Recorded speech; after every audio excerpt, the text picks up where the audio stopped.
Yeah, I don't like that. He said he wants to preempt a war against China. He wants to like fight against China, but he also kind of wants to like leave Taiwan to China. It's like very weird.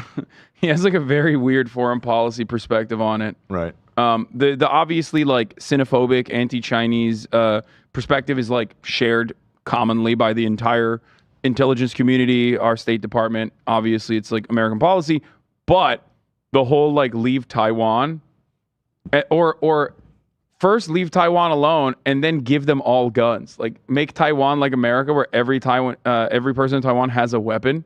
How do we feel about Taiwan, Hasan?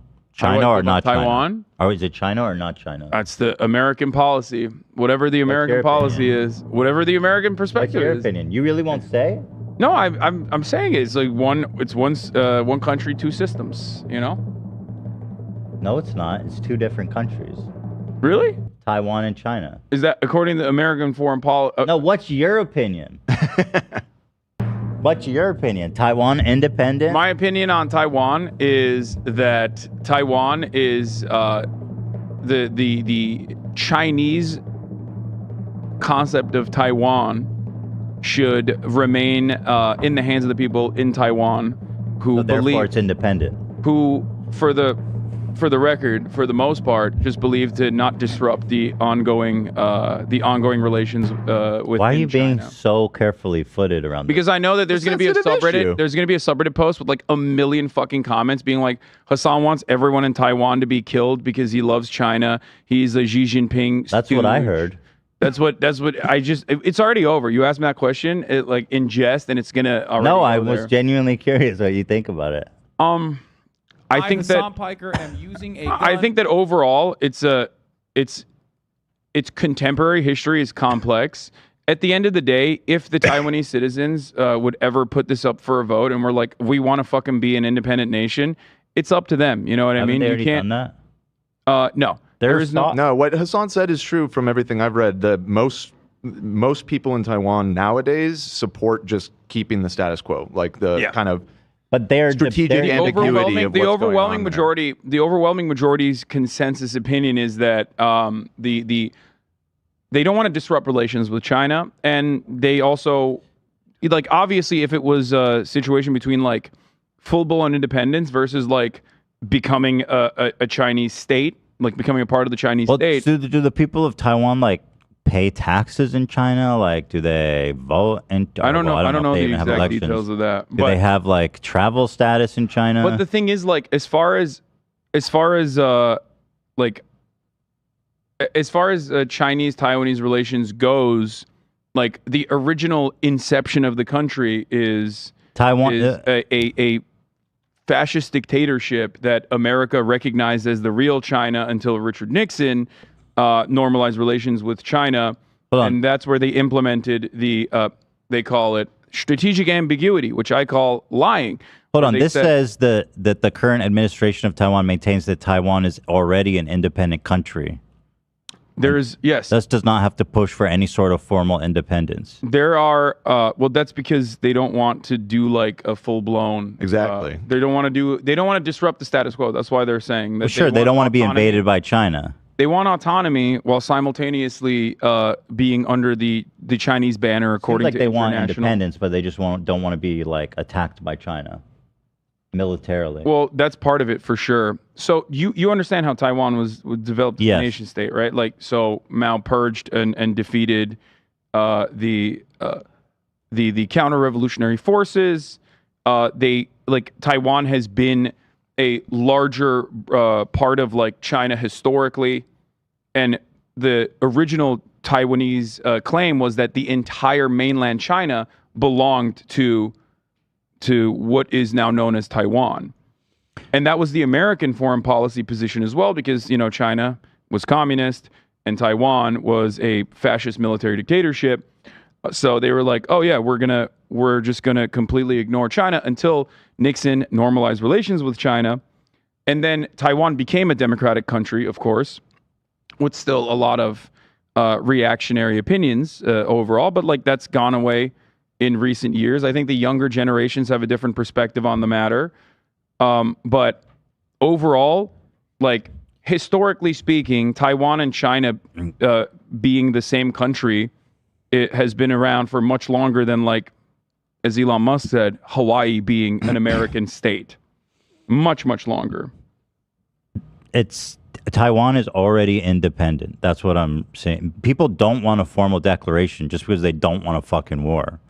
But they're not wanting to be Hong Kong and be consumed by the Chinese party. They don't want to be Hong Kong? What happened in Hong Kong? Am I saying the right place? No, you They were independent, and then they got fucking eaten. They were up. not independent. Oh, they had some rights. They were less independent than Taiwan, and then they got eaten up. Hong Kong was bought by Are you saying the people of Hong Kong did not want to be? There were certainly people that did not want to be a part of China. Absolutely, that is 100% correct. Most of them. A lot of people there took a lot of pride in not being. A lot of people enjoyed having Western civil liberties while simultaneously like being in a unique position. But now that China already does regular trade with the rest of the world, because like at a time in like the 90s, Hong Kong was seen as like this prosperous middle ground. But since the 2000s, like because of an insane amount of development and insane trade relations with the rest of the planet, there are tier 1 cities that are even larger and have more economic activity than Hong Kong in and of itself. And there was always a timeline where Hong Kong was going to be given back to China. They just accelerated it by like 2 decades, if I'm not mistaken, because that was a lease on Hong Kong. Mm-hmm. So the people of Hong Kong, there were certainly a lot of people in Hong Kong that did not want to be a part of the Chinese state. But overall, if you look at the situation in Hong Kong right now, it's like they claimed that it was going to be devastating, and that has not happened. Not that we know of, because they have no freedom of speech anymore.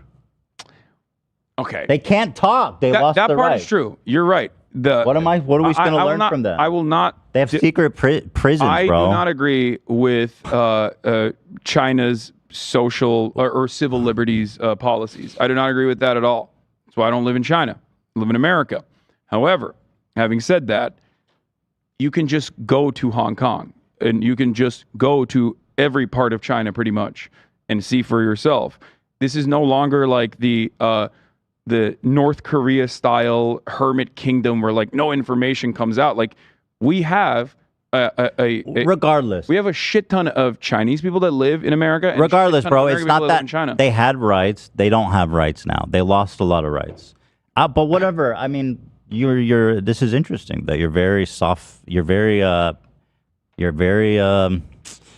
soft-footed around the issue of China.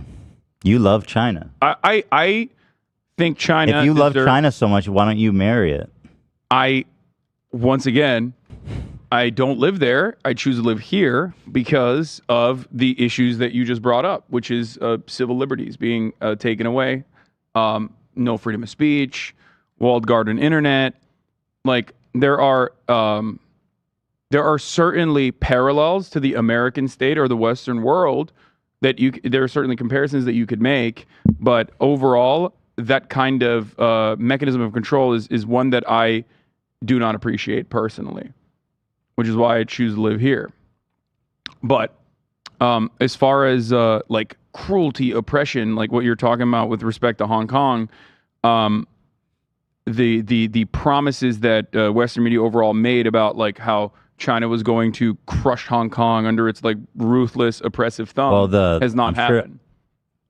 I don't think that was the point. I think the point was just that there's whoever was, vocal about wanting to maintain certain rights in Hong Kong was probably thrown in a secret prison and never heard from again. I mean, certainly there was political dissidents are definitely not the political best. Dissidents are definitely like taken out back. They're not killed or anything, but even then it's like completely they unacceptable. Take a walk and and they go for a beer and they don't come back. You know what they're not good on that stuff. 100%. But well, anyway, I was just curious. I didn't mean to open a can of worms, but you say you think the people of Taiwan whatever they want, and it seems to me that the people of Taiwan want independence. So I'm right with you there, brother. Independence for Taiwan. I think one nation, two systems. One nation, two systems. Yeah. Which is the current, like Israel and Palestine. Oh my god, you don't want to go down that rabbit hole. Come on. now. I'm just fucking with you. I'm just trying to get you. That part is like literally. I mean, that's a advocacy in the opposite direction, in my opinion, where Independence for Taiwan. You heard it here from Hasan. Because remember, like the overwhelming majority of people living in Taiwan are still Han Chinese. Mm-hmm. Therefore, despite the fact that it's a separate country, it's still like the same people. The language is the same. People will say Ukraine belongs to Russia for that exact reason. I don't think Ukraine belongs to Russia because Ukrainian nation state, the Ukrainian nation state project. There are similarities. You're not wrong about that. But the Ukrainian nation state project, as a well-defined nation state, has always has been around for much longer than like Taiwan being an independent nation state. So the people's entitlement to freedom. Like you can make a better argument for Crimea being a separate country than like. But what I'm hearing is that it's just a function of how old their culture is, how entitled they are to freedom. It's not. I don't think that it's like those two concepts are not the two concepts at play here. Like it's not like entitled to freedom versus what was the other thing that you said? Well, it just seems like you're talking about like their they have some kind of national heritage or identity. Well, the thing that I was mentioning there, the reason why I mentioned that is because you were talking about making a comparison between like Israel Palestine, being the same people. I think makes that kind of, especially existing under the construct of having like one nation state regardless with freedom of travel in between. It's literally like a mile off the coast, you know what I mean, of China. Having all of that factors into like whether there's going to be assimilation or not. And there is no need for assimilation even. They have like normal trade relations with Taiwan, you know what I mean? It's like, that's why it's considered to be a delicate political conversation, but one that currently the current system benefits both. And so if places. China takes military action against Taiwan, as some people speculate may happen. Yeah, I mean, that would not be good. I don't think that would be good. I think that would be really, really terrifying. It would be disruptive for the entire global economy as well. Right, but I'm just mean like from whose army are you joining? No, front line are you fighting? I'm fucking moving to Taiwan. I'm moving to an undisclosed location. I'm moving to an undisclosed location. I'm on the front. I'm gonna be on a fucking ship. Whoever has the best computer chips, I'm fighting for. Okay. I'm a chip boy myself. If it wasn't for America, China would have some pretty solid chip technology, but America's like regularly trying to stop that process. Like they went to the Netherlands to be like, you can't sell China your chip technology, which is fucking insane if you ask me. It's incredible the takes in chat, how many people are like, just the polarization of this topic. It's fucking insane. Well, of course there's going to be polarization on the topic because the American media has been gearing people to be across the board like vicious no matter what to any foreign adversary, China being the main foreign adversary now. So people are going to be very passionate in their defense and start saying, we care about the people in Taiwan. You're not talking about the people in Taiwan. You don't care about them. It's the media. If it weren't for the media's propaganda, people would not be siding with Taiwan. Yeah. I mean, think about it this way. Why the fuck does no one care about Yemen? You know what I mean? Why? Because Saudi Arabia is the one, our ally, Saudi Arabia, is the one doing the genocide in Yemen. And you never see people get this passionate about Yemen. You don't see people get this passionate about Syria. I think Taiwan has more relevance to the United States, like in terms of economical, and social. Yeah, that was developed. Well, that's only natural that people would care more about something that affects them more. I don't think Yemen. Yeah, and I'm not saying it's right or wrong. I just don't think Yemen affects. But it's still people. There's still people that are being mercilessly slaughtered, whereas no one is being slaughtered in Taiwan in a similar capacity, and yet there are way more passionate because. Not saying it's right or wrong. Said, I mean, it is designed to have this kind of. And you think that if the only reason people care about Ukraine is because of the media? Absolutely, 100%. Nobody would care. Of course. Did anybody care about Georgia? Yeah, that's a great Probably, question. I don't know. No one gave a shit about Georgia. That's crazy. Hold on. Well, I mean, what about in Europe? They seem to care about Ukraine a lot. It's the similar principle. Media is still media everywhere around the world. I mean, it plays a very significant role in people's lives. Hold on. Ukraine borders Europe, and I mean, I'm not saying it's right or wrong, but Georgia is not really in such a geographically, strategically important location as Ukraine. Okay. Well, I'm just explaining why people might care more about Ukraine than Georgia. And I'm not saying it's right or wrong. I'm just saying still why. People. It's the people that are being ruthlessly slaughtered. I'm just saying because your theory is that the support for Ukraine and Taiwan is essentially manufactured, that it wouldn't exist. It shouldn't exist. I'm not saying it shouldn't exist. I'm simply stating that. I'm simply stating that it's manufactured. People only care about it because they've been tricked to caring about it. It's not tricked, but dude, like. Normal people don't think about foreign policy. Are you saying that you don't think that normal people's opinions about like international matters are shaped by what they see on the news and what's prioritized? I'll give you a better example. Of course it is. Hold on, because I'm being double teamed now, so I need to speak. Okay. Of course it is. But this implication that you're like, if you say nobody cares about Taiwan or Ukraine because of the media, it implies that, the support for those two countries or care for those two countries is like, manufactured. That it's really not sincere. That's what it sounds like. You jumped to that. Nobody said. Sorry. No, I am saying that. He is saying that. I'm saying that the support for the overwhelming majority of Americans, for any country that the United States of America has a genuine interest in, is manufactured in either direction. It can be manufactured carelessness and inconsideration, like being inconsiderate and ruthlessly violent at certain points, which is the example I was going to use with 9/11 and what we did post 9/11. Or it could be manufactured in the other direction, where it's like, this is the just war. This is the just war that we have to fight, like we did in Vietnam originally, when there was need to generate popular support for whatever kind of action America consistently takes. Now, I'm not denying that propaganda exists. Yeah.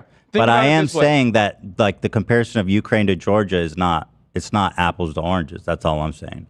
It's not. What do you mean by this? That Ukraine borders like mainland Russia or Europe. Okay. Europe cares a lot about it. Okay. I would say that it's probably more. I would say that in Europe, there's probably more of a not controversy necessarily, but it's a more divisive issue in I think Europe than it is in America, most likely. It's also like, not the best precedent when like tyrants start land grabbing in Europe. Generally doesn't disagree with that. Precedent. I agree with you. I think that and so I understand why people don't like completely unjustifiable. And it's also, even if you're like pro-Russia, pro-Vladimir Putin, anti-NATO, right? Even if you're all of those things, it is a laughably idiotic thing to do, because all you've done is now galvanize NATO support in Europe and justified it. Because that was the entire reason for NATO's existence, is to stop the USSR, stop communism from thriving. And obviously, Russia is a very different country than the USSR was, and is no longer ideologically aligned with communism at all. It is a It is a state that Western capitalists basically redesigned and propped up oligarchs, including people like Vladimir Putin. So, despite all of that, it's still utilized as a protection racket that you basically justified its existence of by doing such an unimaginably cruel, inhumane, unjustifiable act, invading Ukraine. So it's a strategic blunder, even if you're like pro-Russia. I do think that I just think people are capable of caring about it without. Well, I mean, I care being about like, it. you know, I care about it. People sincerely care about it, even though, you know, you think it's unfair that people didn't care as much about Georgia. You know, that's my point. It's not necessarily just not caring about Georgia. My opinion on this is that we, as a nation here in America and all around the world, are not immune to propaganda. No. As a matter of fact, every piece of information that we analyze has a great impact on our decision-making process, and therefore, doing a full media blitz on any particular issue is usually going to yield these kinds of results and this kind of support, which without that kind of media blitz would not exist. Does that make sense? Again, I'm not denying that propaganda exists and that we're all, you know, influenced. And the example I was going to use was our justification for the invasion of Afghanistan and the invasion of Iraq. These were both unjustifiable wars, in my opinion. The war on terror was across the board, wholesale, ruthless, cruel, led to millions of people dying, led to tens of millions of people being destabilized, and we're still living in the rubble of that kind of cruel and unusual action. And it was championed by a majority of the American population. And until like the past like couple of years, where what does that have to do with Ukraine being invaded by Russia? Where do you think that kind of attitude came from? Okay, where do you think that justification came from? There was $1 billion industry. Same thing, man. Ukraine was invaded by Russia. No, it is exactly the same thing. It's literally a tyrant grabbing land in Europe. I agree with what you're saying. My point is, you're saying that propaganda exists. Yeah, I know. No, my point is that Americans think that they are independent thinkers, and yet they are motivated into believing things no matter what it is. It can be a just cause. I agree that it can be a just cause in the situation where you're supporting Ukraine and Ukrainian independence, which is an independent nation state. You know what I mean? It's been an independent nation state in the aftermath of the dissolution of the USSR. It's been an independent nation state. You can't just like turn around and be like, all right, it's mine now, right? I agree with that. And that it can be seen as a just war, an understandable war. It's not even a war that the Ukrainian people wanted, right? But having said that, the American support, the full-throated support, is absolutely It doesn't seem like there's full-throated support. There's a lot of people that don't support it. There's a very diverse opinion of if you looked at polls in the original invasion, the amount of support seems like there's a lot of conservative people who are like Putin simps, and then there's also a bunch of like lefties, like and I don't mean that derogatory. Those aren't real leftists. Who aren't like who are like the guy we were speaking to, the communist professor. Brzezinski? Yeah, who's like kind of he people like him are also very anti-Ukraine in general. I don't know his entire perspective. He doesn't seem very bullish. I don't think you can be pro. If you are offering even critical support to Russia, or not Russia, but like Vladimir Putin in general, I don't think you're doing the right thing. I don't think know what's his position because he didn't really flesh it out. I think you're lost in the sauce. I think you're lost in the sauce in the sense that me or him. No, like anyone that is like, oh no, Vladimir Putin did the right thing. He has to have this. I don't think people are saying conquest. that. I think what I hear is like Ukraine. Zelensky is also, you know, a shit starter, and it's their problem that we shouldn't get involved in. I don't know. I think there's a lot. There are people who like claim to be socialist or even communist that are like, you know, defending Vladimir Putin, but they're marginal. What, Dan? You seem to think that the